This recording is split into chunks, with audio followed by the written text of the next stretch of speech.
이렇게 또 인사드리게 됐습니다. 어, 날씨가 많이 쌀쌀해졌습니다. 그죠? 네. 어느새 더워가지고 막 에어컨 틀던 게 진짜 며칠 전 같은데 벌써 이제 막 긴 팔에 외투에 이렇게 꺼내 입고 아이들은 이제 콧물 훌쩍 기침하고 하는 가을이 왔습니다. 성도님들은 가을 하면은 뭐가 제일 먼저 떠오르세요?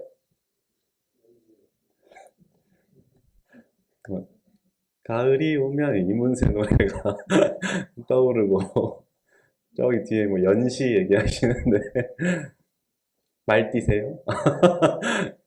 개띠신 것 같은데 가을 하면은 이게 머릿속에 추상적으로 생각나는 것들이 다 있으시죠? 네. 대표적으로 이제 뭐 단풍이라든지 낙엽 이런 거 생각나실 거고 김장이요. 아, 정말 대단하신 자매님이신 것 같아요. 네, 김장 중요합니다. 어, 제가 준비한 말에 김장은 없었어요. 좀 당황했어요. 어, 단풍, 낙엽, 그리고 갈대, 뭐 이런 거 많이 이제 뭐 매체나 뭐 사진이나 뭐 영상 이런 거 보면은 가을 하면은 이제 보통 그런 이렇게 화면을 이렇게 띄워주잖아요. 이렇게 좀 마음도 조금 이렇게 싱숭생숭하고 약간 조금 뭔가 이렇게 좀 뭐라 그러죠? 어떤 때는 이렇게 좀 한쪽이 빈 느낌이 든다고 해야 되나? 어떤 때는 약간 좀 붕 떠 있는 것 같은 느낌도 들고 그런 계절이라고 생각이 드시죠? 그죠? 가을 하면 또 생각나는 것들이 많이 있는데 우리 결혼 안 한 청년 형제자매님들 같은 경우는 이렇게 또 사랑이 많이 싹트는 그런 계절이 가을입니다. 아, 아니라고요? 전석희 형님 고개를 확 이렇게 저으시는데 언제 만나셨어요? 어, 가을 우리가 가을 하면은 이렇게 그 왠지 모르겠지만 TV나 영화나 뭐 이런 인터넷 방송이나 뉴스나 이런 데서 이렇게 사랑에 대한 얘기를 많이 접하게 되는 것 같아요. 그러면서 이제 생각을 했던 거는, 아니, 과연, 어, 사랑하면은 뭐가 제일 먼저 떠오를까? 옛날에 막 그런 거 했었잖아요. 그 모임이나 이럴 때, 사랑은 네모다 해가지고, 네모, 뭐 이렇게 한 번씩 얘기해 보세요. 뭐 이런 거 옛날에 저 청년 때 많이 했던 것 같은데, 스스로 이제 다시 질문을 해보는 거예요. 사랑은 뭘까? 제가 자꾸 청년들 얘기해서 좀 그런데, 우리 결혼하신 형제 자매님들도 한때 청년 때 이런 상상을 다 해보셨을 것 같아요. 우리 자매님들 같은 경우는 사랑하면은 어디인가에서 이제 백마탄 그 왕자님이 있을 거다. 그래서 나를 데리러 올 거다. 라는 그런 막연한 상상. 뭐 현실을 만나기 전까지는 누구나 상상은 다 할 수 있으니까요. 그죠? 형제님들은 또 어딘가에 그 백설공주나 신데렐라 같은 숨어 있는 나만을 위한 그런 공주님이 있을 거다. 그런 상상. 이게 다 세뇌가 된 거예요. 우리가 다 알게 모르게 어떤 매체나 영화나 TV나 이런 것들을 통해서 그렇게 교육을 받은 거죠. 주말에 청년들 1박 2일 MT 간다 그래가지고 부럽더라고요. 속초로 간대. 단풍이 절정인 이때. 너무 부럽더라고요. 저도 언젠간 가게 되겠죠. 아이들이 크면 갈 겁니다. 네. 근데 이제 제가 청년의 때에도 그랬지만 막연한 그 결혼에 대한 어떤 그런 환상이라든지 막연한 그런 느낌? 추상적인 어떤 그런 것? 결혼하면은 어떨 거다. 어떻다. 뭐 이런 것들에 대한 그게 있었어요. 근데 실제로 맞닥뜨린 또 이렇게 준비하면서 느낀 또는 실제로 많이 살진 않았겠지만 앞에 계신 형제님들에 비하면은 그 느낀 결혼은 좀 다르죠. 그럼 무엇을 준비를 해야 될까? 그런 생각을 하게 됩니다. 지금 가을에서 사랑해서 결혼까지 얘기가 왔어요. 이게 어떻게 흘러가는지 아시겠어요? 어, 제가 이 얘기를 왜 하냐면 우리가 갖고 있는 그 세상으로부터 주입된 잘못된 그 사랑에 대한 선입견, 그 가치관 같은 것들이 나도 모르게 내 속에 갖고 있는 거예요. 뭐 결혼하신 형제 자매님들도 마찬가지고 결혼을 준비하는 청년들은 더더욱 그거를 조심해야 되는 거예요. 성경에서 우리가 한국말로 번역된 사랑이라는 단어는 세상에서 사용하는 사랑과 다른 단어죠. 하나님의 사랑과 세상에서 말하는 사랑은 다른 단어예요. 실제로 히브리어, 헬라어로는 다른 단어로 써요. 근데 이제 한국말로는 다 사랑이라고 번역을 하니까 이게 헷갈리게 되더라고요. 저도 그랬어요. 청년 때. 어, 그래서 오늘의 그 주제는 저는 개인적으로 이 사랑에 대해서, 성경이 말하는 사랑에 대해서 좀 생각을 해봤습니다. 사랑이란 뭘까요? 제가 원래 음, 이 옛날에 그 엠마오 책임자신 짐 플레밍 형제님이 이런 말씀 하셨어요. 적절한 유머는 이 말씀을 전하는데 굉장한 힘이 된다. 그래서 이렇게 말씀 이렇게 준비를 할 때, 이렇게 분위기를 이렇게 전환시키는, 이렇게, 이렇게, 위트, 유머, 이런 것들, 단어들 다 이렇게 써놓고 준비를 하거든요, 원래는. 근데 이 말씀을 준비를 하면서 한 달 전부터 준비를 했는데, 주제가 계속 바뀌는 거예요. 한 달 전에 했던 주제가 또 바뀌고 또 바뀌고 바뀌어서 이거 어제 당직 서면서 마지막으로 바뀐 게 이 주제라서 그냥 막 말이 왔다 갔다 할지 모르겠습니다. 근데 어쨌든 최대한 준비된 말씀 좀 해보겠습니다. 사랑에 대한 정의 이렇게 검색을 하잖아요. 그러면 정말 많은 것들이 나와요. 뭐 추상적인 정의도 있고 뭐 백과사전적인 정의도 있고 막 많은데 어, 그 그리스어로 우리 흔히 알고 있는 거 있잖아요. 아가페. 신의 사랑, 어떤 이타적인 사랑의 아가페라고 하고, 에로스, 그러면은 남녀 간의, 이성 간의 그런 사랑, 육체적인 사랑, 그리고 필리아, 이러면은 친구 간의 우정에 대한 사랑, 그것도 사랑의 일종으로 표현을 하고, 스토르게, 뭐 가족 간의 그런 사랑, 어머니의 사랑, 뭐 이런 거 표현할 때 이렇게 쓰는데, 이게 구분이 돼 있거든요. 근데 조금 부족해요. 결국에는 그거를 사랑을 설명하는데 사랑이란 단어가 들어가잖아요. 백과사전에서 뭐라고 했나 봤더니 세상의 그 백과사전의 정의는 이렇게 돼 있어요. 애틋하게 그리워하고 열렬히 좋아하는 마음. 그 요새 젊은 친구들은 이런 말 잘 안 쓰는데 옛날 그 어른들한테는 이런 말을 많이 썼던 것 같아요. 상사병 아시죠? 막 누군가를 막 이렇게 너무 막 좋아해서 마음속 끙끙 앓는 그런 상사병. 이 사랑의 정의에 따르면 그거 사랑이에요. 그죠? 상사병 알아보신 자매님들, 형제님들 계세요? 없으세요? 누군가 내 어렸을 적에 이렇게 동경하고 이렇게 좀 좋아했던 요즘 애들은 서로 이렇게 좀 애틋한 마음이 서로 생기는 거를 썸이라고 표현을 하거든요.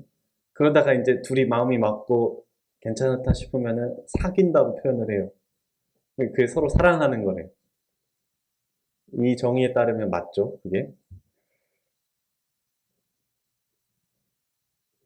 어떤 사람들은 막 불같이 서로 사랑을 해요.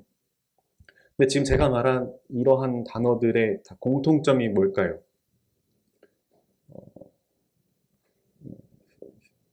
제일 첫 번째 공통점은 이게 다 감정이라는 거예요. 느낌, 감정. 영어로 하면 feeling이라는 거예요. 주관적인 거죠. 내가 느끼는 거니까. 그리고 두 번째는 변하는 것들이에요. 식어요. 상사병을 앓을 정도로 막 좋아했던, 동경했던, 뭐 요즘 친구들 같은 경우는 어떤 아이돌, 같아요. 근데 막 좋아하다가 어느 순간 시들잖아요. 그죠?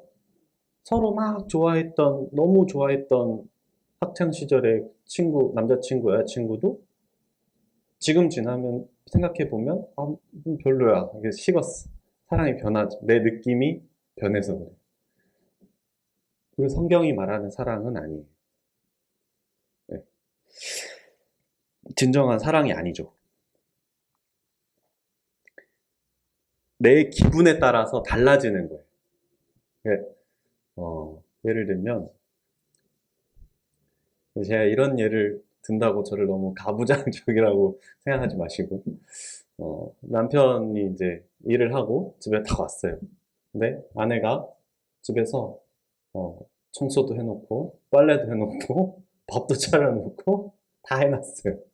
남편이 너무 마음이 좋았어요. 그래서 막 아내가 막 이뻐 보여요. 사랑해요. 근데 하루는 집에 왔는데 빨래도 안 해, 청소도 안 돼 있어, 밥도 안 차려놔, 누워서 자고 있어. 안 이뻐 보여요. 안 사랑해요. 어때요? 사랑이 바뀌죠. 뭐에 따라서? 내 마음에 따라서. 하나님이 보여주신 사랑은 변하지 않는 사랑이에요. 진리의 바탕이 된 사랑이에요.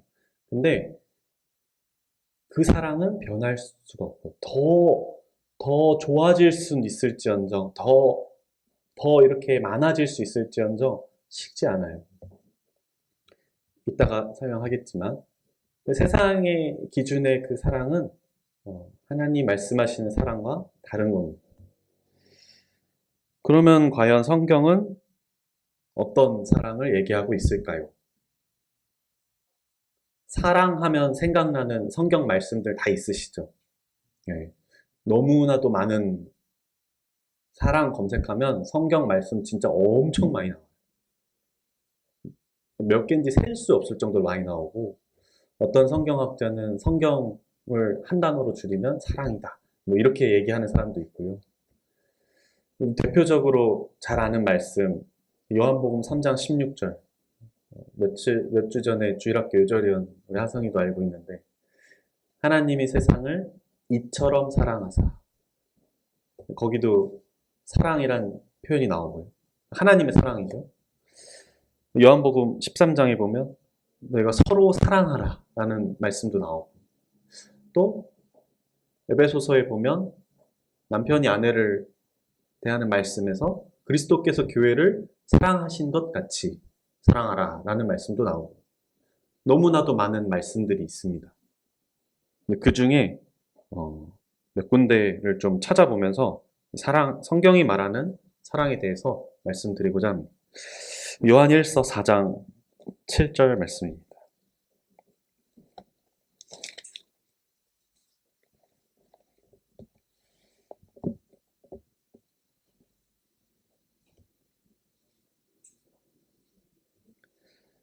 요한일서 4장 7절부터 말씀 제가 읽도록 하겠습니다. 신약성경 391페이지입니다. 사랑하는 자들아, 우리가 서로 사랑하자. 사랑은 하나님께 속한 것이니 사랑하는 자마다 하나님으로부터 나서 하나님을 알고, 사랑하지 아니하는 자는 하나님을 알지 못하나니 이는 하나님은 사랑이심이라. 하나님의 사랑이 우리에게 이렇게 나타난 바 되었으니 하나님이 자기의 독생자를 세상에 보내심은 그로 말미암아 우리를 살리려 하심이라. 사랑은 여기 있으니 우리가 하나님을 사랑한 것이 아니요 하나님이 우리를 사랑하사 우리 죄를 속하기 위하여 화목제물로 그 아들을 보내셨습니다. 사랑하는 자들아, 하나님이 이같이 우리를 사랑하셨은즉 우리도 서로 사랑하는 것이 마땅하도다. 16절. 하나님이 우리를 사랑하시는 사랑을 우리가 알고 믿었노니 하나님은 사랑이시라. 사랑 안에 거하는 자는 하나님 안에 거하고 하나님도 그의 안에 거하시느니라. 하나님은 사랑이시라. 즉 사랑은 하나님이다. 하나님 안에 거하는 자는 사랑 안에 거한다. 성경이 말하는 사랑 이퀄 하나님.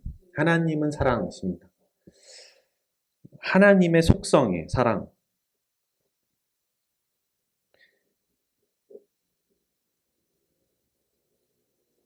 조금 더 생각을 해보면 우리가 구원받은 성도들은 마음에 성령님 계시죠. 생명이 있잖아요. 주님이 들어와 계신다고. 그 주님의 본성이 사랑이에요. 그리고 그 사랑 안에 거하는 우리, 그 마음에 가지고 있는 하나님의 그 사랑으로 우리도 그 사랑을 할 수 있는 거예요. 근데 어떤 사랑을 우리에게 보여주셨다고 나오죠? 독생자를 주셨잖아요. 9절에 보면 우리 하나님의 사랑이 우리에게 이렇게 나타난 바 되었다 하면서 쭉 설명이 나오잖아요. 그러니까 하나님은 사랑을 나는 너를 이만큼 사랑해 하고 마음속에 혼자 이렇게 생각하신 게 아니라 그 사랑을 보여주셨어요, 우리한테. 행하셨어요. 이 바로 앞장에 3장 18절에 보면 이런 말씀이 나옵니다. 자녀들아, 우리가 말과 혀로만 사랑하지 말고 행함과 진실함으로 하자. 하나님의 그 사랑은요, 성경이 말하는 사랑은 나 혼자만 어떤 느끼는 감정, 뭐 애틋함 이런 거 아니에요. 사랑은 행함이 동반되는 거예요. 진실함에서 나오는 그 행함이 동반되는 거예요. 하나님이 그렇게 하셨습니다.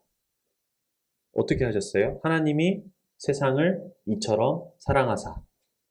이처럼은 그 뒤에 나오는 거잖아요. 그죠? 하나님이 세상을 어떻게 사랑하셨냐면 독생자를 우리에게 주셨다.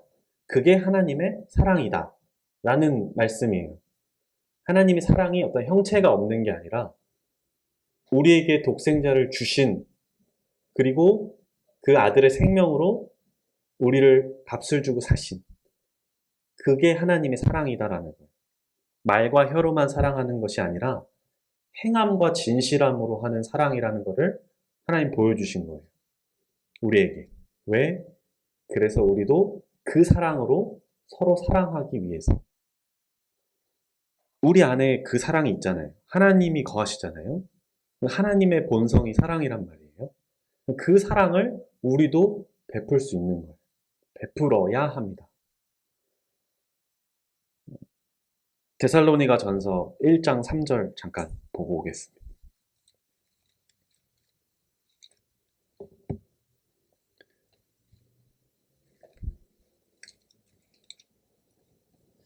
데살로니가 전서 1장 3절입니다. 이게 어떤 표현이 나오냐면 너희의 믿음의 역사와 사랑의 수고와 우리 주 예수 그리스도에 대한 소망의 인내를 우리 하나님 아버지 앞에서 끊임없이 기억함이니. 이게 사도 바울이 데살로니가에 있는 그 교회에 편지한 내용입니다. 데살로니가 교회는 당시 박해가 굉장히 심했고 그런 와중에도 디모데를 통해서 듣게 된 소식은 데살로니가 교회가 굉장히 그 믿음의 역사, 사랑의 수고와 소망의 인내가 역사하는 그거를 사도 바울이 들은 거예요.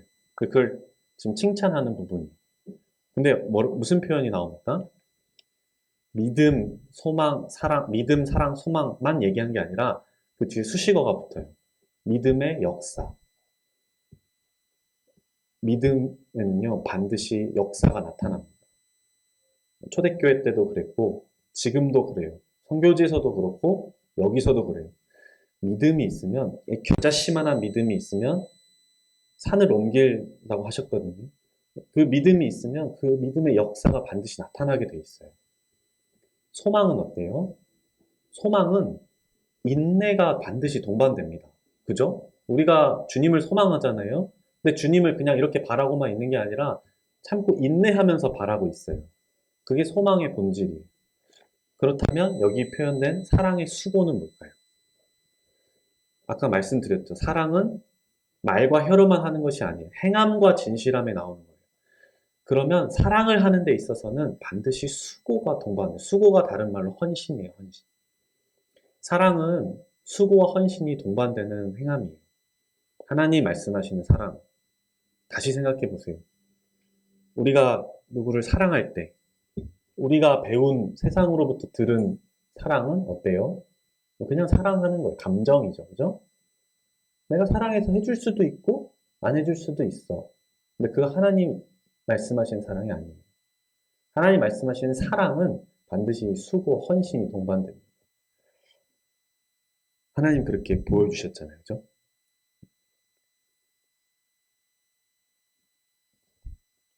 요한복음 13장 34절 말씀 보겠습니다.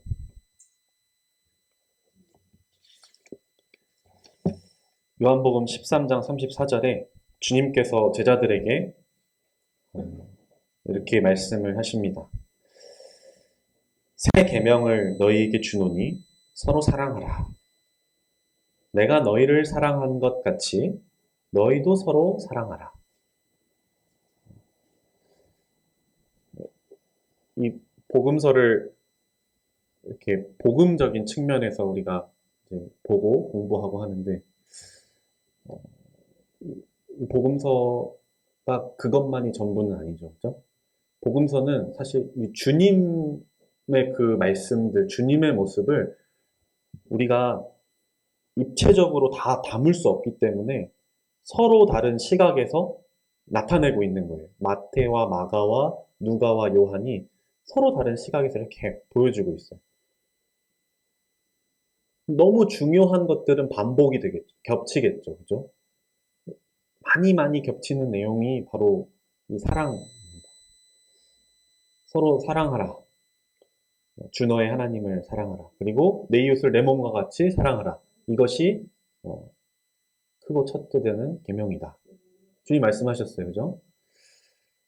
그리고 여기 주님께서 우리를 사랑하신 것 같이 너희도 서로 사랑하라. 이제 알았어요. 행함이 동반돼야 되고 수고가 반드시 뒤따르는 그런 사랑으로 서로를 사랑해야겠다. 근데 어떻게? 조금 더 구체적으로 설명을 해주셨으면 좋겠어요. 그죠?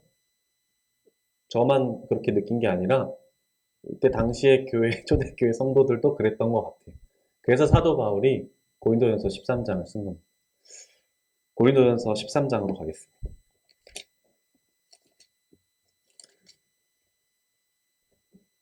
너무나도 유명하고 잘 알고 계시는 말씀입니다. 사랑장이라고도 하고 찬양으로도 나와 있죠. 그죠? 사랑은 언제나 오래 참고 이렇게 하면서 참 어떻게 보면 세상 사람들도 알 정도의 그런 유명한 구절이. 근데 좀 배경을 알고 이 말씀을 읽게 되면 조금 더 다르게 다가옵니다. 이때 당시에 이제 고린도 교회 배경을 좀 설명을 드리면 굉장히 큰 한국 도시죠. 굉장히 큰 도시죠. 고린도라는 도시는. 그 고린도 교회가 굉장히 컸던 것 같아요. 부흥했고 왜냐하면 다양한 은사들이 있었다고 나옵니다. 그리고 지금도 그렇겠지만 이렇게 좀 뛰어난 은사를 가진 몇몇 그 리더들에게 이렇게 따르는 무리들이 생겨요. 그죠? 나는 뭐 바울에게, 나는 게바에게 이렇게 편을 가르게 되잖아요. 예언하는 능력 얼마나 위대해요, 그죠? 앞일을 예언하는 거예요. 방언의 은사. 이건 뭐, 말 다 했죠. 진짜 장난 아니잖아요. 뭐, 그 방언이라는 게 이제 외국어겠죠. 그죠? 그런 은사. 그리고 병을 치유하는 은사. 그때 초대교회에 있었다고 나오잖아요. 엄청난 거예요. 주님이 보여주신 그 그거잖아요. 그런 은사들 막 사용을 하니까 사람들이 막 편을 갈라서 서로 분쟁하고 다투고 교회가 막 분열하고 지금 그런 상황이에요. 그런 교회에 사도 바울이 편지를 쓰는 겁니다. 고린도전서 13장 1절부터 보면 내가 사람의 방언과 천사의 말을 할지라도 사랑이 없으면 소리나는 구리와 울리는 꽹과리가 되고 내가 예언하는 능력이 있어 모든 비밀과 모든 지식을 알고 또 산을 옮길 만한 모든 믿음이 있을지라도 사랑이 없으면 아무것도 아니요. 내가 내게 있는 모든 것으로 구제하고 내 몸을 불사르게 내줄지라도 사랑이 없으면 내게 아무 유익이 없느니라. 메아리가 사랑이 없으면 아무것도 아니에요. 그죠? 이 4절부터 나오는 사랑, 어떻게 사랑해야 되는가? 사랑은 오래 참고, 사랑은 온유하며, 시기하지 아니하며, 자랑하지 아니하며, 교만하지 아니하며, 무례히 행하지 아니하며, 자기의 유익을 구하지 아니하며, 불의를 성내지 아니하며, 악한 것을 생각하지 아니하며, 불의를 기뻐하지 아니하며, 진리와 함께 기뻐하고, 모든 것을 참으며, 모든 것을 믿으며, 모든 것을 바라며, 모든 것을 견디느니라. 이렇게 사랑의 수고를 해라. 이렇게 서로 사랑해라. 라고 지금 사도 바울이 얘기하는 거예요. 주님께서 얘기하시는 거죠. 저는 4장 4절 그 첫 번째부터 걸렸어요. 사랑은 오래 참고. 제가 요새 저희 막내랑 싸웁니다. 하연이가 돌이 지났는데 밥을 먹어야 되는데 밥을 자꾸 이렇게 주면은 막 이렇게 손을 주물럭주물럭거리면서 막 저한테 막 이렇게 묻혀요. 제일 싫어하는 거거든요. 이게 막 그래서 또 먹어 봐 먹어 안 줘 그러면 막 이러고 막 싸워요. 이제 저희 엄마나 자매가 보고 막 놀려요. 애랑 싸운다고. 못 참겠다. 여기서 걸렸어요. 사랑은 오래 참고. 오래 참아야 되는데, 그거가 바로 사랑인데, 내가 얘를 사랑한다고 하면서, 하연아 사랑해, 막 이렇게 하면서, 이거를 못하니까 이건 사랑이 아니잖아요. 그죠?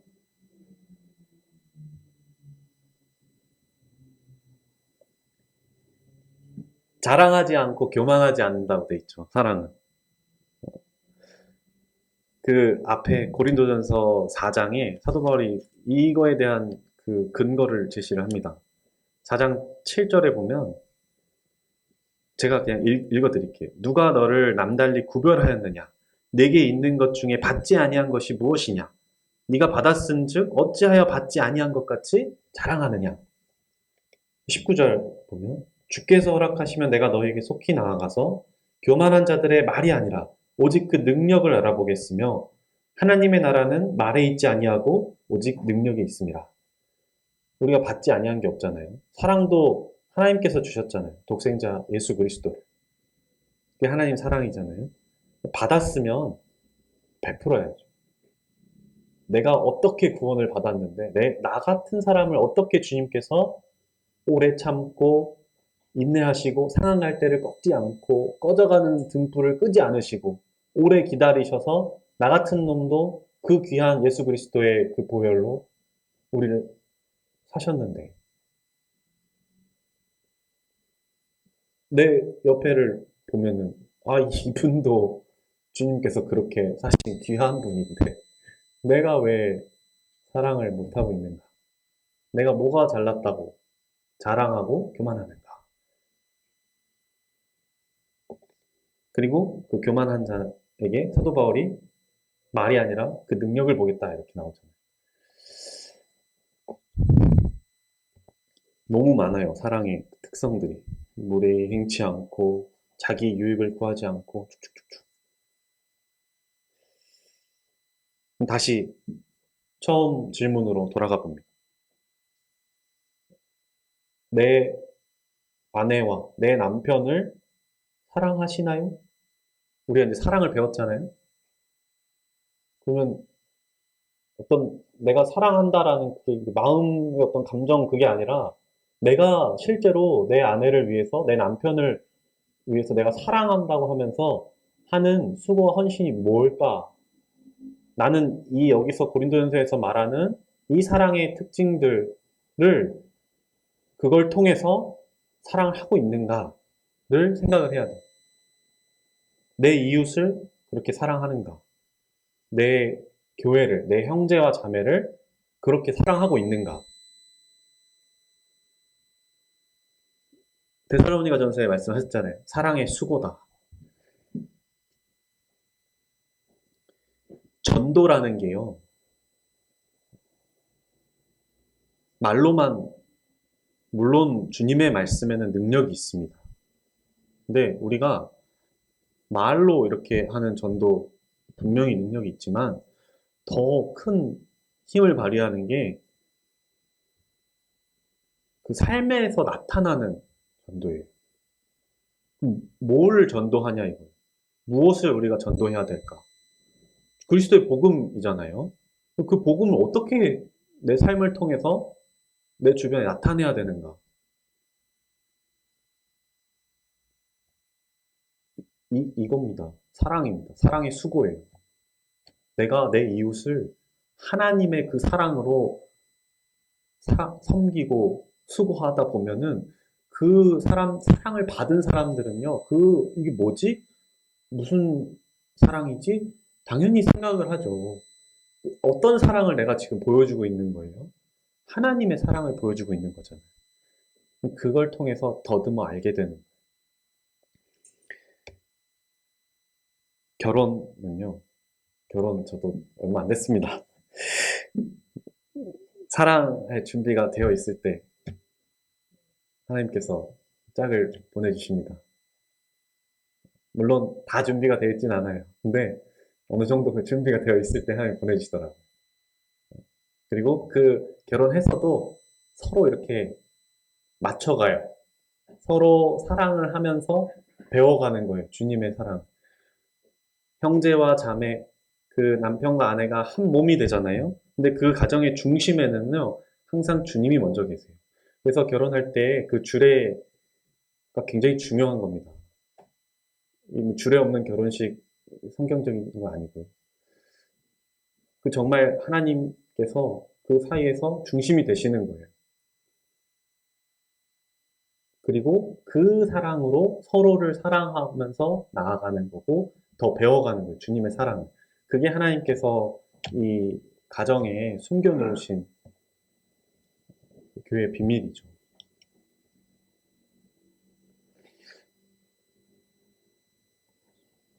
네,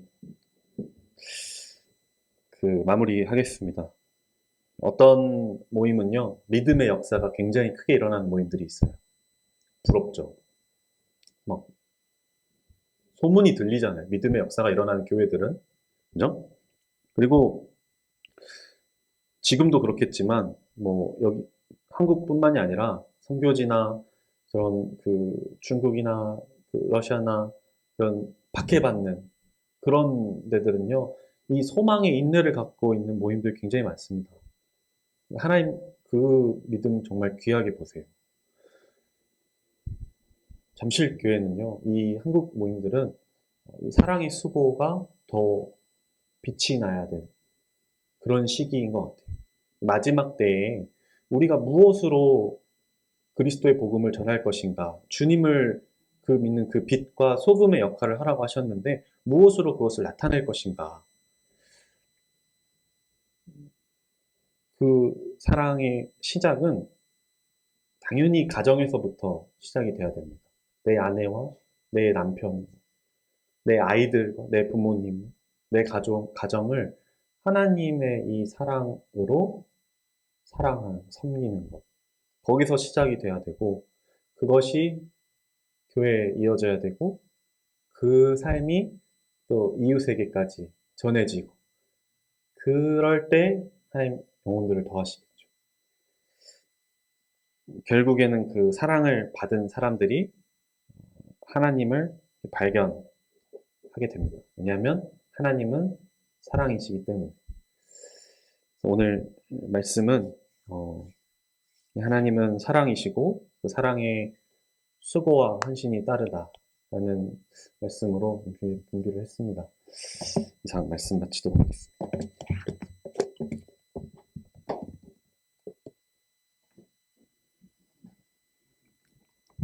안녕하세요. 짧은 시간에 뭐 교제를 특별히 하자는 건 아니고, 제가 가끔 산책을 하면서 조금 생각한 게 있습니다. 그 코로나도 지나고 해서 많은 분들이 이제 야외 활동을 하는데 산책을 많이 하더라고요. 근데 왜 이렇게 개들이 많이 나오는지, 개라 그러면 조금 기분 나쁜 말이니까 그 애완견, 반려견이라고 해야겠죠. 그러면서 어떤 생각을 했냐면, 야, 이 강아지가 사람보다 더 대접받는구나. 그러면서 또 나름대로 이해가 갔습니다. 같은 강아지인데, 제가 한 20년 전인가? 우리보다 사실상은 이제 선진국에 갔을 때, 어딘지 아시죠? 뭐, 미주. 근데 개를 이렇게 좋아하는지, 개를 사람보다 더 좋아하는지,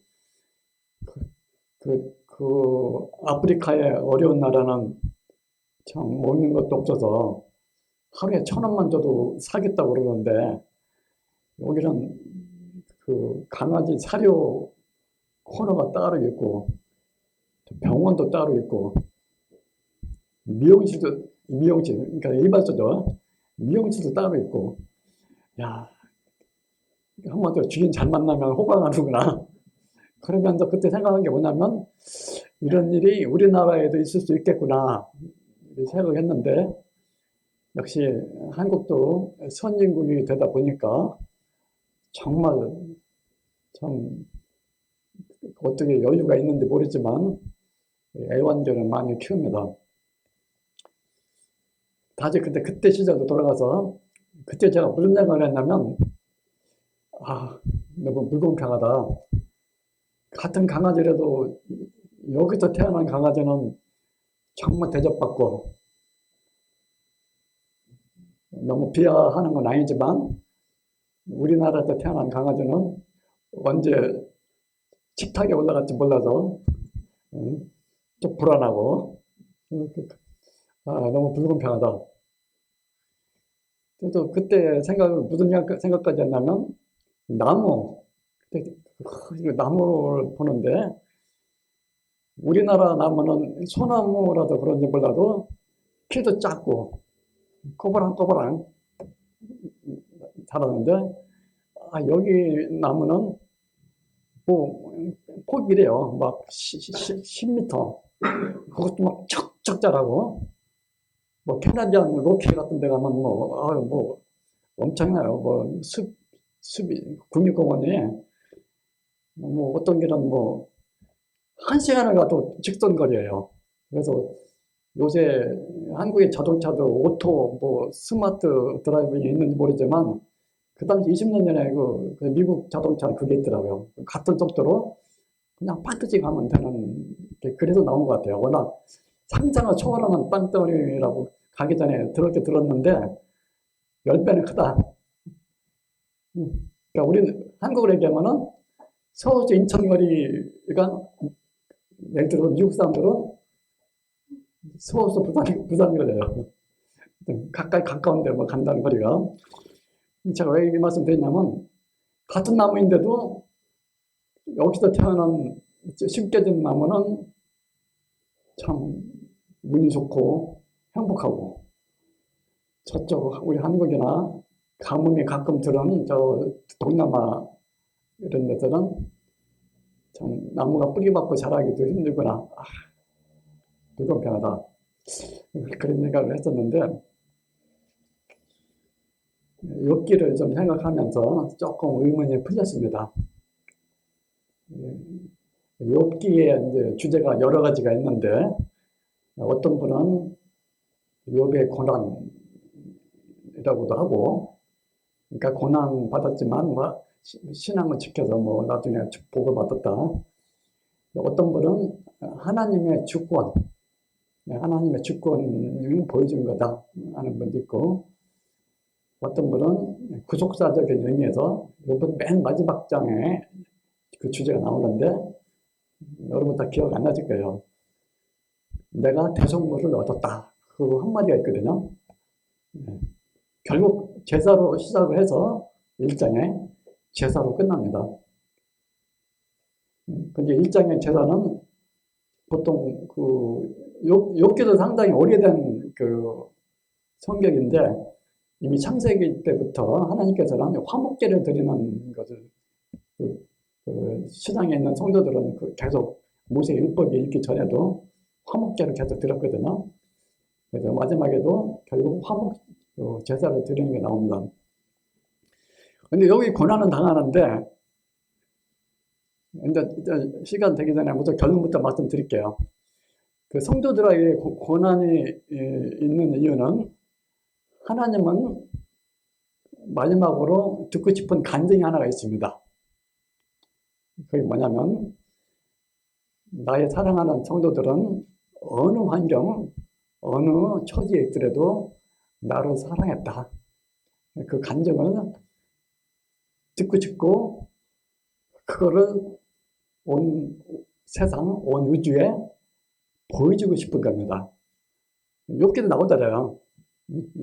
하나님, 마귀가 와서 자꾸 얘기했잖아요. 욥을 사랑하니까 저렇게 잘 섬기는 거 아니냐, 괜히 욥을 왜 이렇게 자랑하느냐. 한번 흔들어 버리면 그렇지 않다, 이렇게 해서 마귀가 하나님께 조금 대적했잖아요. 하나님은 그것이 아니다. 욥은 절대로 그렇지 않다 하면서, 그게 뭐냐면은, 나의 사랑하는 성도는 어느 환경에 있든지 그 일생을 통해서 나를 사랑했다, 나를 경외하고 경배했다는 것을 자랑하고 싶은 겁니다. 그래서 아까 선유국에 있는 강아지, 나무, 또 고난 속에 있는 좀 후진국의 강아지, 나무, 하나님께서는 그걸 보지 않습니다. 이방인은 좋은 나라에서 쉽게 지고 자라게 낳겠죠. 그렇지만 하나님이 바라는 것은 어떤 자연이든지 간에 하나님을 찬양하고 경배한다는 것을 온 만물로부터 얻고 싶은데, 특별히 하나님의 사람들, 성도들은 어떤 환경에서도 하나님을 경배했다는 것을 자랑하고 또 간증을 듣고 싶은 겁니다. 사실 그 고난이 신약 성경에 보면 자기가 잘못해서 얻는 고난도 있지만 대부분은 하나님이 허락한 겁니다. 여기도 보면 서로 도전했잖아요. 사단이. 그러니까 하나님이 그럼 허락을 하니까 그제서야 사단이 한 번 흔들고 또 두 번 흔들고 한 겁니다. 그래서 저도 하나 의문이 풀렸는데, 우리가 음부, 보통 이제 우리는 지옥이라고 알고 있는데, 보통 제가 어렸을 때 카톨릭계 그때 믿음생활을 안 했기 때문에 교회를 가보질 않았지만, 가끔가다 카톨릭 계통에 이렇게 가면은 책을 가끔, 어렸을 때 글씨도 잘 모르잖아요. 근데 사파 같은 파나 그림을 보면 지옥이라고 딱 묘사되어 있는데, 불길이 있고 뿔 달린 마귀가 창살을 들고 막 지옥에 온 사람들을 막 괴롭히는 장면이 나오더라고요. 그래서 지옥 무섭다. 그러면서 이제 그때 어린 마음에 딱 생각난 거지, 마귀들은 지옥에서 왕노릇하니까 지옥에 가면은 그 마귀들한테 시달리겠구나 그 생각을 했는데 그게 아니더라고요. 마귀는 정말에 가서는 음부의 맨 깊은 곳에서 갇히고 오천하 만물들이 극히 여긴다고 그랬어요. 무슨 말씀 하는지 알겠죠? 마귀는 그 음부에서 왕노릇 하는 게 아닙니다. 오천하의 왕은 우리 주 예수 그리스도입니다.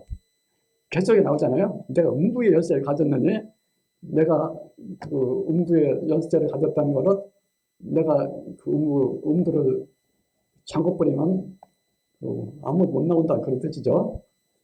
그러니까 우리 주님께서는 그 음부에서도 왕입니다. 그러니까 온 천하의 왕이죠. 그런데 감히 뭐 마귀가 뭐 거기서 왕노릇 할 수가 없죠. 그러면서 어쨌든 간에 그 주님께서 우리 고난을 당하고 있으면 고난이 그것도 주님께서 허락을 해야만 얻는 것이고 그 이유는 뭐냐면 주님께서는 간증을 듣고 싶기도 하고 또 주님께서 욥을 얼마나 자랑했습니까?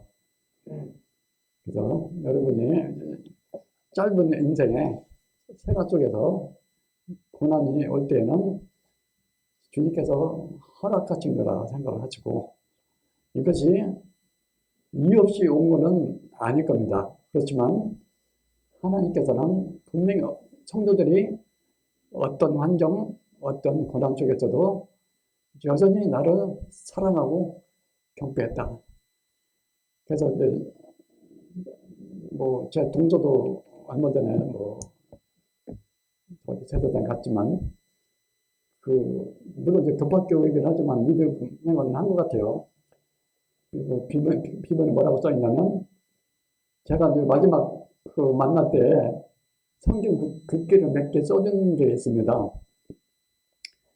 거기서 인용 받았는지 아니면 뭐 평소에 자기가 생각했는지 모르겠지만 거기 뭐라고 써 있냐면 고린도 후서에 사도 바울이 쓴 성경 구절이 있습니다. 나의 달려갈 길을 다가고 내가 믿음을 지켰느니 제가 아시죠? 그게 써있더라고요.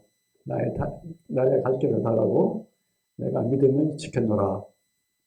물론 이제 그것이 정말 간증인지 참격인지 모르겠지만 어쨌든 간에 그걸 보면서 저도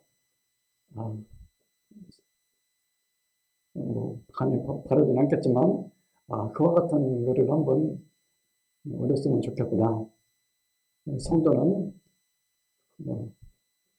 훗날에 결국 육신의 장막을 벗을 때가 있는데 그때에도 그런 간증을 할 수 있고 또 주님께서 그 성도를 또 기쁨 맞추신다고 그랬잖아요. 받을 때 나의 사랑하는 이 성도가 참 이러이러한 기막힌 고난 속에 이제 영원한 세계에 나와 함께 있게 되는데 주님께서 얼마나 자랑하고 있겠습니까? 나의 성도가 달려갈 때 다가고 믿음을 지키고 나를 끝까지 사랑하고 참 믿음을 버리지 않고 나를 끝까지 믿었다. 뭘 했느냐 안 했느냐 그거는 둘째 문제고 나를 끝까지 의지하고 믿었다는 거 그것을 주님께서 귀히 보신다고 생각을 합니다. 성도들 힘을 내시고 의료를 받으시기 바랍니다. 여기서 마치도록 하겠습니다.